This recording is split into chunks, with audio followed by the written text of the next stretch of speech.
Hello students, welcome back to my YouTube channel. हम relation and function पढ़ रहे थे। इसमें मिसलेनियस एक्सरसाइज इसके क्वेश्चन हमने स्टार्ट किया था। क्वेश्चन नंबर 4 तक हमने सॉल्व किया था। आज हम देखेंगे क्वेश्चन नंबर 5 से। ये क्वेश्चन आपके लिए होमवर्क था। इसमें f of x equal to x cube एक फंक्शन है जिसे इंजेक्टिव प्रूव करना था। इंजेक्टिव का मतलब 1 1, राइट, 1 1 प्रूव करना था। तो इसका जो ग्राफ होगा, ग्राफ की मदद से भी आप कह सकते हो कि ये 1 1 है या नहीं है। इसका ग्राफ कैसा दिखेगा, ये ऐसा होगा, ठीक है। y equal to x cube. So अगर x एक्सिस के पैरेलल आप कोई भी लाइन ड्रॉ करते हैं तो ये इस फंक्शन के ग्राफ को एक ही पॉइंट पर कट करेगा, एक बार में एक ही पॉइंट पर, ठीक है। तो इसका मतलब है कि ये 1 1 है। अगर फंक्शन के ग्राफ को ये दो जगह पर कट करता है, सपोज अगर इसका ग्राफ ऐसा होता है, ठीक है, क्वाड्रेटिक फंक्शन का जो ग्राफ होता है पैराबोलिक, इसको अगर आप देखेंगे एक्स एक्सिस के पैरेलल कोई भी लाइन ड्रॉ करेंगे तो ये 2 पॉइंट पे कट करता है। 2 पॉइंट पे कट करने का मतलब ये है कि एक्स के दो different values, suppose x1 and x2, इस पर इस ग्राफ की सेम हाइट है। सेम हाइट कहने का मतलब एक्स की इन दोनों वैल्यूज पर फंक्शन की सेम वैल्यूज हैं। x1 और x2 ये बराबर नहीं है, बट f ऑफ x1 और f ऑफ x2 ये बराबर है। मतलब ये हाइट जो है ये सेम है, ये होता है। तो ये तरीका है, इससे हम ग्राफ को देखकर ही बता सकते हैं कि 1 1 है या नहीं। तो ये जो ग्राफ बनता है ऐसा कनकेव अपवर्ड पैराबोलिक फंक्शन का, तो ये 1 1 नहीं होता है। लेकिन हमारा जो फंक्शन दिया गया है y equal to x cube, ये 1 1 है क्योंकि एक सिंगल पॉइंट पे कट करता है, ठीक है। तो ये तो एक आइडिया था कि हम ऐसे भी बता सकते हैं, बट हम प्रूव कैसे करेंगे इसे। जो प्रूव करने का तरीका है कि आप दो पॉइंट पर इमेजेस सेम मानिए, ठीक है। Let x1 x2 belongs to R such that images at x1 and x2 are same, ठीक है। ऐसा हमने मान लिया। अगर इमेजेस सेम है तो वो दोनों पॉइंट भी सेम होंगे, ऐसा हमको दिखाना है। तो ये 1 1 हो जाएगा। 1 1 की यही कंडीशन है कि different values of domain map to different images of codomain. So f of x1 equal to क्या हो जाएगा, by definition of the given function ये हो जाएगा x1 क्यूब और ये हो जाएगा x2 cube. x1 cube minus x2 cube equal to 0।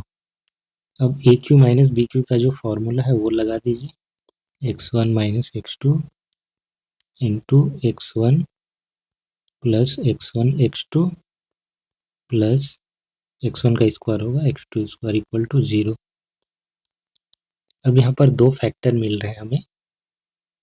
जो दूसरा फैक्टर है हमारा ये वाला, ये 0 कब होगा, आइदर दिस 0 और दिस 0। तो ये 0 कब होगा, इसके 0 होने की एक ही कंडीशन है, जब x1 और x2 दोनों एक ही साथ 0 हो जाए। अगर एक 0 और दूसरा नन 0 हुआ ना, तो फिर ये 0 नहीं होगा। तो इसके 0 होने की कंडीशन यही है कि x1 square plus x1 x2 plus x2 square equal to 0 if and only if x1 equal to x2 equal to 0। और इस केस में तो x1 x2 बराबर आ ही जाएंगे अगर दोनों 0 होगा तो। अगर दोनों नन 0 है तब तो दोनों फैक्टर में से ये 0 या फिर ये 0 होता है तो ये 0 हो जाएगा। तब हमारे पास ये कंडीशन होगा, दोनों ही 0 हो जाएंगे। या फिर x1 minus x2 equal to 0 और तब x1 इक्वल टू x2, तो दोनों ही केसों में x1 और x2 बराबर आ रहे हैं, इसीलिए ये 1 1 फंक्शन होगा। इमेजेस सेम, दैट मीन्स वो पॉइंट भी सेम है, therefore f(x) is 1 1। Second question, इसमें एग्जाम्पल देना है, दो function f and g, f defined है set of natural number n से सेट ऑफ इंटीजर z पे, g डिफाइंड है हमारा z से z पे, तो f और g का एग्जाम्पल देना है। ऐसा एग्जाम्पल देना है कि उनका जो कंपोजिशन आएगा गॉफ फंक्शन, ये इंजेक्टिव होगा बट g इंजेक्टिव नहीं होगा। सो हमें g को ऐसा फंक्शन लेना है जो इंजेक्टिव ना हो। सबसे पहले देखिए कि g डिफाइंड कहाँ है, z टू z में। सो इंजेक्टिव नहीं होने के लिए फंक्शन कुछ इस टाइप का या ऐसा बनना चाहिए ताकि हम देखेंगे दो जगह पर ये कट करे। सो इंटीजर में डिफाइंड है, ठीक है, 0 पर लेंगे -1 -2 इधर, और फिर जो कोडोमेन है वो भी जेड आ रहा। ओके, सो कोडोमेन से मतलब नहीं है, जो रेंज होता है उसका तो सबसेट होता है ना। सो जी जो हम ऐसा लेंगे, G of x equal to mod of x, ये लेंगे, और एफ ऑफ एक्स लेते हैं एक्स, तो जो गॉफ होगा G of F of x, F of x है हमारा एक्स, तो जी ऑफ एक्स, और ये बन जाएगा mod of x. So graph भी हमारा मॉड ऑफ एक्स बन के आ रहा है, लेकिन जो गॉफ है वो डिफाइंड कहाँ से होगा हमारा, जो गॉफ का डोमेन होता है वो वही होता है जो एफ का डोमेन होता है, यानी कि इसका डोमेन हो जाएगा एफ एन, और को डोमेन हो जाएगा जेड।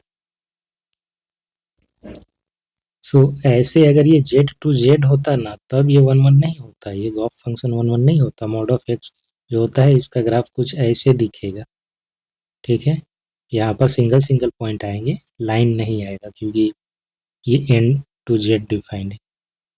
जेड टू जेड होता तब ऐसा ऐसा आता, लेकिन एन टू जेड डिफाइंड है तो इसका ग्राफ ऐसे आएगा, ठीक है, ऐसा कुछ दिखेगा। इसका ग्राफ ट्रेस करके देखते हैं।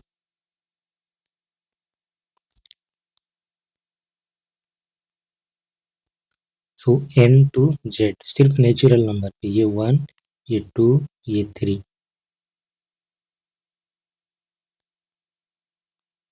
सो 1 पर ये क्या देगा, मॉड ऑफ 1,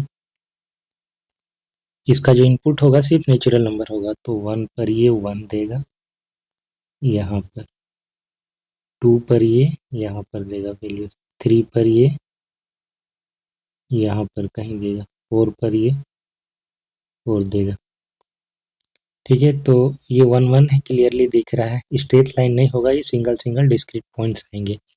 अब अगर एक्स एक्सिस के पैरेलल हम लाइन ड्रॉ करेंगे तो एक पॉइंट से होकर के एक ही बार में जाएगा, दोनों पॉइंट से एक साथ नहीं जा सकता, तो ये 1 1 है, ठीक है, ये 1 1 होगा। और साथ ही साथ तो ये ग्राफ किसका है, ये ग्राफ एक्स का है, equal to mod of x. दूसरा जो होगा हमारा जी फंक्शन, उसको भी देख लेते हैं।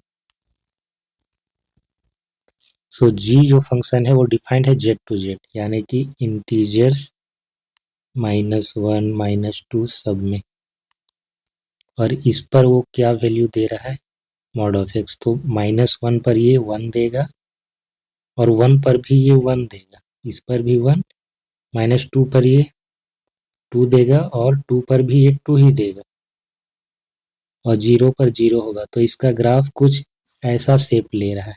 हालांकि ये लाइन नहीं है बट सिंगल सिंगल पॉइंट है, जैसे मॉड एक्स का ग्राफ होता है R2R में वैसा। अब यहाँ पर अगर एक्स एक्सिस के पैरेलल लाइन ड्रॉ करेंगे तो इन दोनों पॉइंट्स से ये एक साथ में जा रहा है, यानी कि यहाँ पर -2 और 2 पर सेम वैल्यू हो, -2 जो है इसको मैप कर रहा है 2 पे, और 2 को भी मैप कर रहा है 2 को, -1 को मैप किया 1 पे और 1 को भी मैप किया 1 पे, ऐसा वैल्यू है। सो डिफरेंट पॉइंट के लिए सेम इमेजेस, इसीलिए जी हमारा 1 1 नहीं होगा। ठीक है, g of x is not 1 1, क्योंकि g -1 equal to 1 and g of 1 equal to 1, but -1 not equal to 1.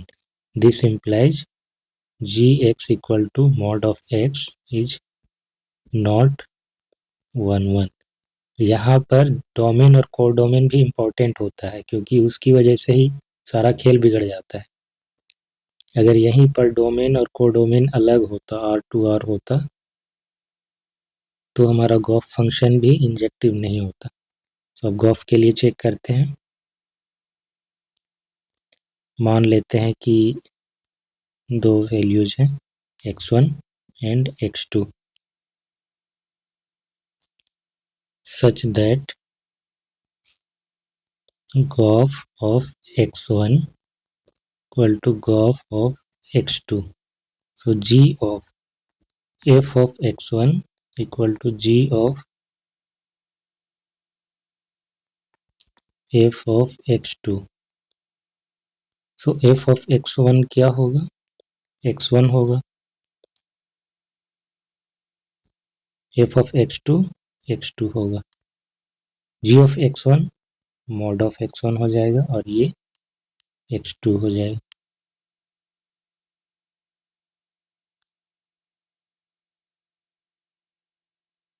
वैसे ये करने की ज़रूरत थी क्या है, गॉफ फंक्शन तो हम ले ही चुके हैं ना, उसका कंपोजिशन ये है मॉड ऑफ x1, तो ये हो जाएगा x1 मॉड ऑफ x1 और ये मॉड ऑफ x2। अब यहाँ पर x1 और x2 बराबर हो जाएगा। ऐसा क्यों होगा, क्योंकि जो गॉफ है वो हमारा डिफाइन कहाँ पर है, n to z में, n यानी कि नेचुरल नंबर, तो यहाँ पर पॉजिटिव होने नेगेटिव होने का सवाल ही नहीं पैदा होता। ठीक है, x1 x2 हमेशा पॉजिटिव होंगे, इनपुट ही पॉजिटिव होगा, इसीलिए x1 इक्वल टू x2 होगा। ठीक है, यहाँ पर minus of x1 minus of x2 ऐसा कुछ नहीं होगा, और इसीलिए गॉफ फंक्शन हमारा 1 1 होगा। गॉफ इज 1 1, इसी को हम इंजेक्टिव भी बोलते हैं। नेक्स्ट क्वेश्चन है, give examples of two function f from n to n and g from n to n such that gof is onto but f is not onto. इस बार onto का example देना है। So दो function दोनों ही हमारे set of natural number n से n में ही डिफाइंड है। Okay, f of x equal to x plus 1, g of x equal to x minus 1 if x greater than 1, और ये 1 इफ x इक्वल टू 1। ठीक है, ये दो फंक्शन हम लेते हैं, इसका कंपोजिशन क्या होगा, गॉफ, सबसे पहले तो गॉफ डिफाइंड होगा हमारा n to n में। ठीक है, f का जो डोमेन है और g का कोडोमेन वो आ जाएगा। सो गॉफ x इक्वल टू क्या होगा, g of f of x। f of x क्या है हमारा, x plus 1, so g of x plus 1। अब इससे देखिए, g ऑफ x क्या है, x minus 1 if x greater than 1, तो यहाँ पर x है बट हमारे यहाँ पर क्या है, x प्लस 1 है, so x plus 1 will be treated as single variable. So इसमें -1 सब्ट्रैक्ट होगा, x प्लस 1 और इसमें -1, if this must be greater than 1, x plus 1 greater than 1। दूसरा, ये 1 के इक्वल होगा, equal to 1 if x plus 1 equal to 1।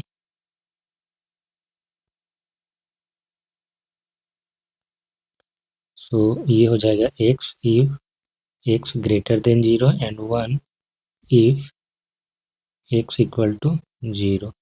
So ये finally function आएगा हमारा गॉफ फंक्शन। सो अब चेक करते हैं गॉफ ऑन टू है या नहीं। अच्छा, जो जी फंक्शन है वो एंड टू एंड डिफाइंड है, तो इसका जो इनपुट होगा वो नेचुरल नंबर होगा। x इक्वल टू 1 जब रखेंगे तो 1 आएगा, यानी कि 1 को 1 पे मैप कर रहा है। जैसे ही 1 से ज़्यादा लेंगे हम, 2 लेंगे तो उसको ये कहाँ पर मैप करेगा, 2 माइनस 1 1, 2 को भी 1 पे मैप कर रहा है। फिर 3 को मैप करेगा 2 पे, 4 को मैप करेगा 3 पे, मतलब इन दोनों पर ये सेम वैल्यू आ रहा है। ये तो 1 1 नहीं, ठीक है, 1 1 ऐसे हमको चेक करना भी नहीं है। बट यहाँ पर x इक्वल टू 0 आ रहा है, जबकि set of natural number n to n में ही ये डिफाइंड है। तो ये फंक्शन बदल जाएगा x, गॉफ x, ये सीधा सीधा x होगा, ठीक है। x ग्रेटर देन 0 और x इक्वल टू 0 लिखने की ज़रूरत नहीं पड़ेगी, क्योंकि ये डिफाइंड ही है हमारा n टू n। 1 से स्टार्ट करेंगे, जो वैल्यू देंगे वही हमें मिलेगा, ठीक है। इनपुट इसका कभी 0 होगा ही नहीं, यहाँ से यहाँ डिफाइंड है ना।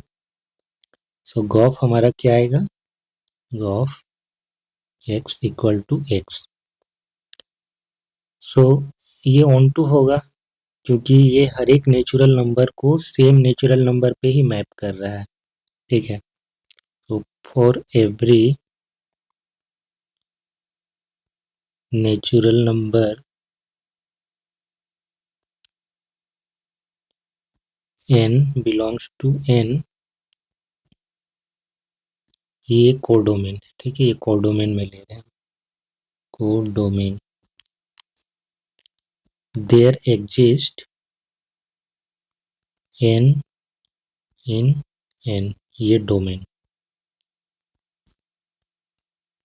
सच that gof n equal to n। तो ये ऑन टू होगा, हर एक कोडोमेन के हर एक नेचुरल नंबर के लिए डोमेन में कोई ना कोई नेचुरल नंबर एग्जिस्ट करेगा। In fact same natural number same से ही मैप हो रहा है, इसीलिए ये ऑन टू होगा। This implies g o f is onto. दूसरी बात, G onto, F onto नहीं है। ऑब्वियसली एफ ऑन टू नहीं है, क्योंकि ये 1 से ज़्यादा है, ये एन टू एन डिफाइंड है। इनपुट ही होगा 1 से स्टार्ट, 1 देंगे तो 1 को मैप कर रहा है 2, 2 देंगे उसको मैप करेगा 3 पे, 3 देंगे उसको मैप करेगा 4 पे। बट इधर जो कोडोमेन में 1 है ना, उसके लिए इधर कुछ भी एग्जिस्ट नहीं कर रहा है, डोमेन में कोई प्री इमेज नहीं है, ठीक है ना। तो लिखेंगे नाउ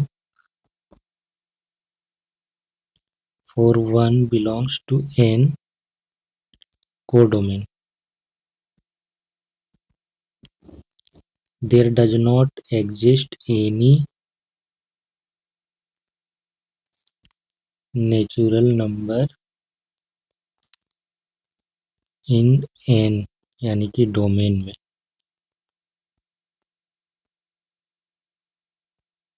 whose image is 1, जिसका इमेज 1 हो। इसीलिए f of x equal to x plus 1 is not on to.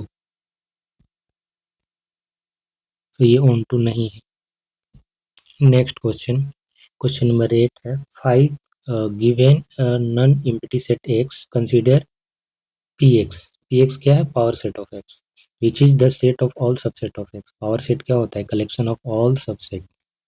Define the relation r in px as follows. For subset a b and px, a related to b if and only if a is subset of b। a b से related तब होगा जब a b में content होगा, a b का subset होगा। सो क्या r equivalence relation है, चेक करते हैं। इक्विवेलेंस रिलेशन के लिए क्या होना चाहिए, 3 चीज़ें होनी चाहिए। सबसे पहले रिफ्लेक्सिव होना चाहिए।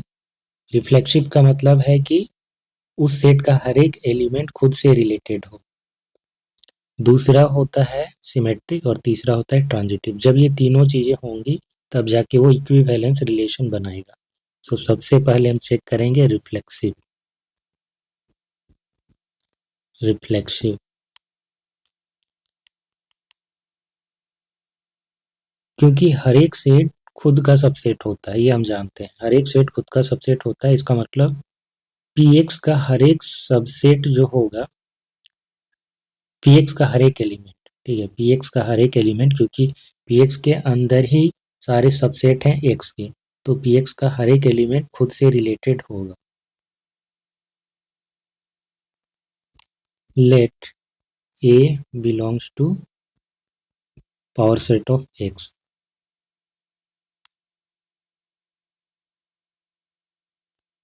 we know that A is subset of A, तो ऐसे लिखना होगा,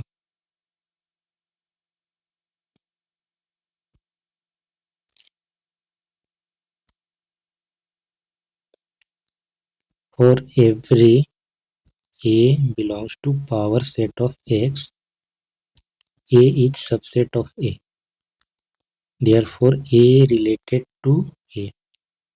इसका मतलब है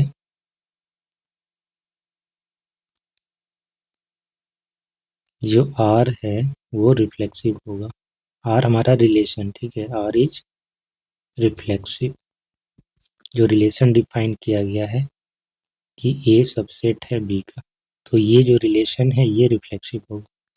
दूसरा सिमेट्रिक, ये सिमेट्रिसिटी ही फेल होगा। सिमेट्रिक कब कहलाता है? अगर कोई एलिमेंट ए बी से रिलेटेड है और बी भी रिलेटेड हो उसका उल्टा, यानी कि ए से। ए अगर बी से रिलेटेड है, अगर ए बी से रिलेटेड है तब बी को भी ए से रिलेटेड होना पड़ेगा, तब जा करके हम बोलेंगे कि सिमेट्रिक है। अब यहाँ पर जो रिलेशन है वो डिफाइंड ऐसा किया गया है कि A related to B if and only if A is subset of B. A B से रिलेटेड तब होगा जब वो उसका सबसेट होगा। लेकिन ऐसा होता नहीं है कि अगर ए बी का सबसेट है तो बी भी ए का सबसेट हो, ऐसा जरूरी नहीं है, ठीक है। Let A B are two elements of power set of X such that A related to B. अगर ए बी से रिलेटेड है, इसका मतलब है कि ए सबसेट होगा बी का। यहाँ से ये इम्प्लाई नहीं करता है कि बी भी ए का सबसेट हो, ये जरूरी नहीं होता है। ये तभी होता है जब दोनों ही सेट सेम हो, इक्वल हो। इक्वल सेट में ही ऐसा होता है कि दोनों एक दूसरे में कंटेंट होता है, अदरवाइज ये पॉसिबल नहीं है। तो this does not imply B is subset of A, और इसीलिए दिस डज नॉट इम्प्लाई, इसीलिए B is not related to A, hence R is not symmetric। Symmetricity fail हो गया तो फिर आगे चेक करने का जरूरत नहीं है। Therefore R is not equivalence relation।